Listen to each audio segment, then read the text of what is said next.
Hello and welcome back to the channel. Interesting story today, and that is that Rings of Power is not doing as well as Amazon would lead you to believe. And in fact, it's so bad that even some Amazon employees can't even watch it without falling asleep. All right, this story from Boy Genius Report, Rings of Power show is so boring it keeps making this Amazon analyst fall asleep.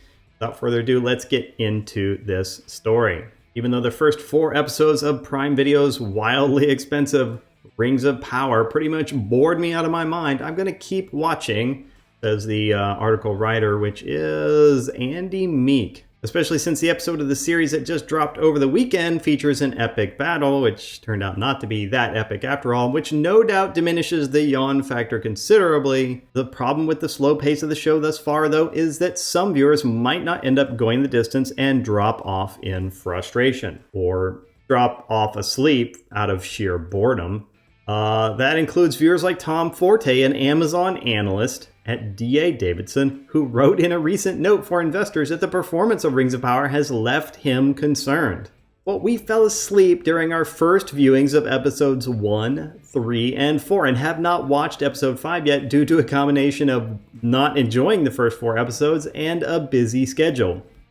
Now, this is exactly what you don't want to see. You don't want to see people making the choice to say, well, should I spend an hour watching this show, or do I have better things to be doing? I should probably spend that time doing X instead. That is a death knell for a show. And at 4 episodes in, you definitely don't want them saying that. Now, I'm 5 episodes into House of the Dragon. And whenever my schedule actually frees up and both my wife and I have time, we sit down and watch it. Like when we have a free moment and she's like, House of Dragons? And I'm like, yeah, let's do it. That is the kind of reaction that you want. Not this, do I have to? That's the kind of reaction that I have to shows like, I don't know, say She-Hulk, where it has become a chore to watch that show.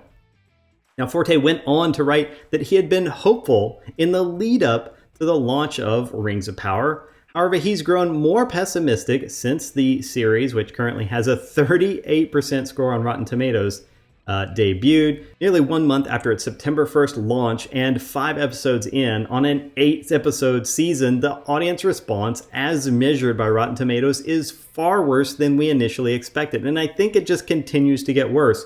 Much like She-Hulk, that rating continues to trend down over time. Now, the audience response is far worse than we initially expected, as suggested by the critics' warm reception, which, as we know now, that was just shill media wanting to continue to get their access, and is not improving as we had initially anticipated. So all those together are a very bad thing. Audience response continues to go down, worse than initially expected.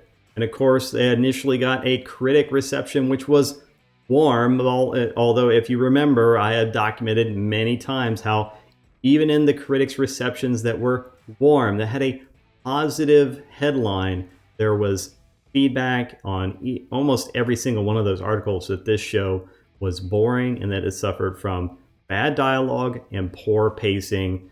And then, of course, this is not improving as we had initially anticipated. And we have this tweet here: I'm having a perfectly fine time with Rings of Power.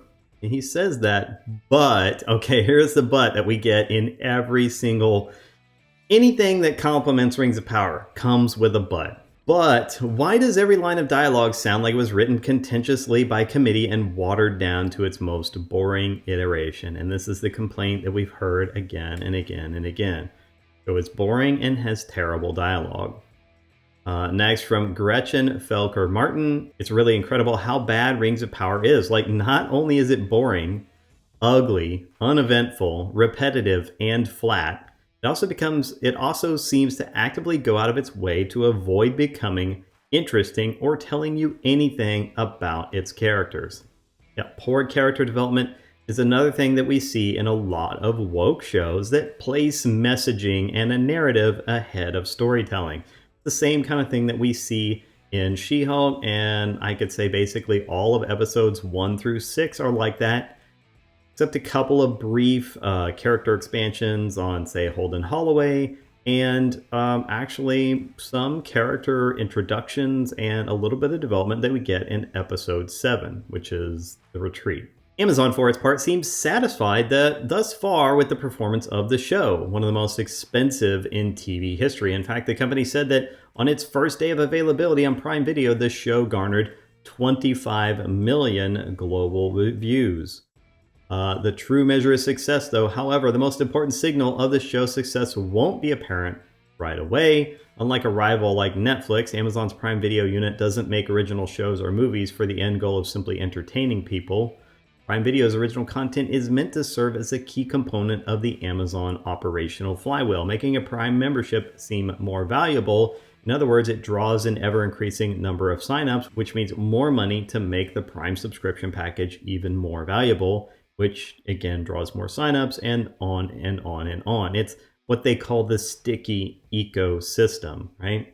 Forte uses some back of the envelope math, however, to question whether Rings of Power is working. If we work off of Amazon's reported 25 million viewer figure for the launch and an audience of 200 million Prime members who engage with Prime Video, we come up with the following, which is 12.5% penetration or an 87.5% lack of interest, Forte wrote in his analyst note, which was reported by Insider, which is not great. I mean, drawing 12.5% of your potential audience is not good. And now remember what's been said in the past for, say, other shows, and that is we have to take license so that we can entertain people. And this is exactly what has happened with Rings of Power.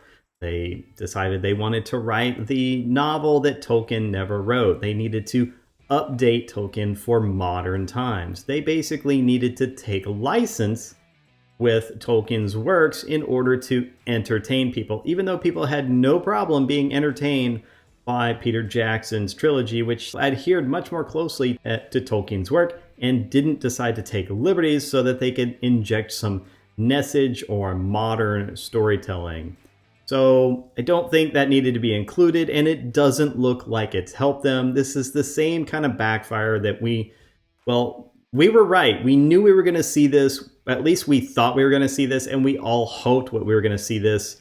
You get what you deserve. You reap what you sow, Amazon. You reap what you sow. Well, let me know your thoughts in the comments below. What do you think of Rings of Power? Is it so boring that it bores you to sleep as it did this analyst? What do you think about the dialogue, the pacing, and are you even watching this show still? Let me know your thoughts in the comments below. In the meantime, if you want to continue to smash the narrative, then smash a like, share, and subscribe button. We are pushing for 600 subscribers, and we are getting close. So if you're enjoying the content, then please do subscribe. Every subscription counts. That's all I have for now, and I'll see you in the next video. Have a great day.